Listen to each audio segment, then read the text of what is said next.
नमस्कार। आज के इस विश्लेषण में हम एक ऐसी खबर की तह तक जाने की कोशिश करेंगे जिसने अचानक से सबको चौंका कर रख दिया है। हम बात कर रहे हैं लखनऊ से आई प्रतीक यादव के आकस्मिक निधन की खबर की। देखिए, इस तरह की घटनाओं में कई सवाल उठते हैं, तो आइए उन सभी तथ्यों, मेडिकल प्रोटोकॉल्स और उस पूरी टाइमलाइन को सिलसिलेवार तरीके से समझते हैं जो इस चल रही जांच का मुख्य आधार है। सिर्फ 38 साल, जी हाँ, महज 38। जब कोई इस उम्र में अचानक दुनिया से चला जाता है तो गहरे सवाल उठना बिल्कुल लाजमी है। मतलब इस उम्र में कोई भी इंसान अपने करियर और लाइफ के एकदम पीक पर होता है, राइट? और शायद यही वजह है कि ये पूरी त्रासदी और भी ज्यादा मिस्टीरियस और झकझोर देने वाली लगती है।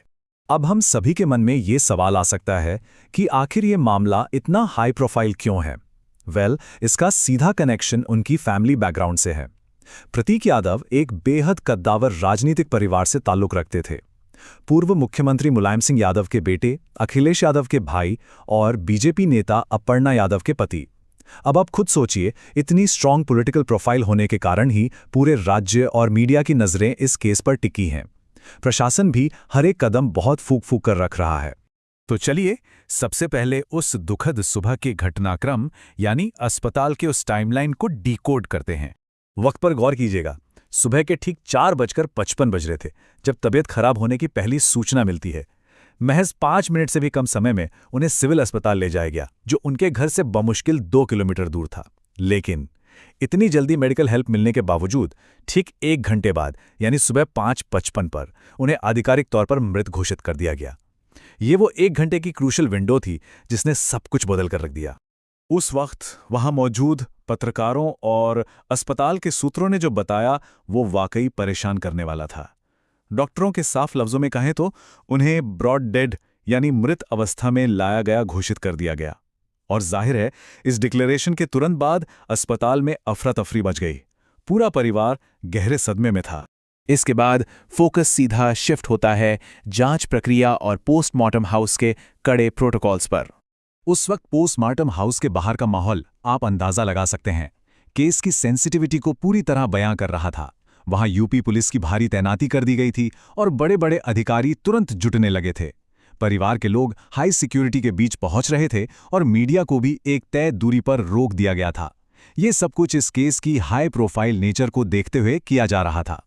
अब देखिए, मामले की गंभीरता ऐसी थी कि जांच में पूरी ट्रांसपेरेंसी बनाए रखने के लिए 3 बड़े और सख्त कदम उठाए गए। पहला, 3 या उससे ज्यादा डॉक्टरों का एक पैनल बनाया गया ताकि कोई एक व्यक्ति फैसला न ले। दूसरा, पूरी प्रक्रिया की अनिवार्य वीडियोग्राफी के आदेश दिए गए। और तीसरा, किसी भी नतीजे पर पहुंचने से पहले विस्तृत फोरेंसिक जांच का इंतजार करना। ये कदम इसलिए उठाए जाते हैं ताकि जांच में कोई भी कैसी भी चूक न रह जाए। और फिर इसी बीच मीडिया के हवाले से कुछ ऐसी रिपोर्ट सामने आई जिन्होंने इस केस में सस्पेंस की एक नई परत जोड़ दी। सूत्रों के मुताबिक पोस्टमार्टम से पहले शरीर पर कुछ संदिग्ध निशान मिलने की बात कही गई। हालांकि हमें यह ध्यान रखना होगा कि ये केवल शुरुआती रिपोर्ट्स हैं और हम यहाँ किसी भी बात की पुष्टि नहीं कर रहे हैं। लेकिन हाँ, इन बातों ने जांच एजेंसियों के लिए एक नया सवाल जरूर खड़ा कर दिया है। अब हम इस घटना के उस पहलू पर बात करते हैं जो सबसे ज्यादा हैरान करता है। वो है उनका राजनीति के बजाय फिटनेस को चुनना। उनके जीवन का एक कॉन्ट्रास्ट सच में बहुत दिलचस्प है। सोचिए, एक तरफ इतनी बड़ी पॉलिटिकल लेगेसी थी, एक ऐसा परिवार जहां हर किसी से राजनीति के शिखर तक पहुंचने की उम्मीद की जाती है, लेकिन दूसरी तरफ उन्होंने अपना एक बिल्कुल अलग रास्ता चुना। वो एक फिटनेस एंटरप्रेन्योर थे, एक जिम चेन के मालिक। यहां तक कि 2012 में जब उन्हें चुनाव लड़ने का टिकट मिला तो उन्होंने उसे भी साफ मना कर दिया था। उनका विजन एकदम क्लियर था। उनका असली जुनून राजनीति में नहीं बल्कि फिटनेस और बिजनेस में था। वो अपनी डाइट और हेल्थ को लेकर लिटरली इतने ज्यादा कॉन्शियस थे कि अक्सर सोशल मीडिया पर लोगों को फिटनेस टिप्स देते नजर आते थे। उनका सीधा लक्ष्य एक सफल व्यापारी बनना था। अब सोचने वाली बात यह है कि जो इंसान अपनी सेहत को लेकर इतना सतर्क रहता हो, उसका इस तरह अचानक चले जाना उनके फॉलोअर्स और चाहने वालों के लिए एक बहुत बड़े शॉक की तरह है। तो आखिर हुआ क्या था? यही वो सवाल है जिसका जवाब हर कोई ढूंढ रहा है। फिलहाल मेडिकल पैनल और जांच एजेंसियां कई अलग-अलग थ्योरीज पर काम कर रही हैं। क्या ये किसी दवा का रिवर्स या एडवर्स रिएक्शन था, कोई एक्सीडेंटल ओवरडोज या फिर सिवियर फूड पॉइजनिंग? कुछ लोग किसी फिटनेस सप्लीमेंट के कॉम्प्लिकेशन की भी आशंका जता रहे हैं। लेकिन यहाँ ये समझना बहुत ज़रूरी है कि जब तक कोई ऑफिशियल मेडिकल रिपोर्ट नहीं आ जाती, ये सब केवल थ्योरीज हैं। इनमें से किसी की भी पक्की पुष्टि नहीं की जा सकती। और बिल्कुल यहीं पर फोरेंसिक रिपोर्ट का रोल सबसे ज्यादा अहम हो जाता है। ये एक ऐसा साइंटिफिक एनालिसिस है जो कंक्लूसिवली ये बता सकता है कि शरीर में कोई टॉक्सिन, दवा या पैथोजन मौजूद था या नहीं। इन तमाम अफवाहों और अटकलों के बीच केवल और केवल यही वो रिपोर्ट है जो दूध का दूध और पानी का पानी कर सकती है।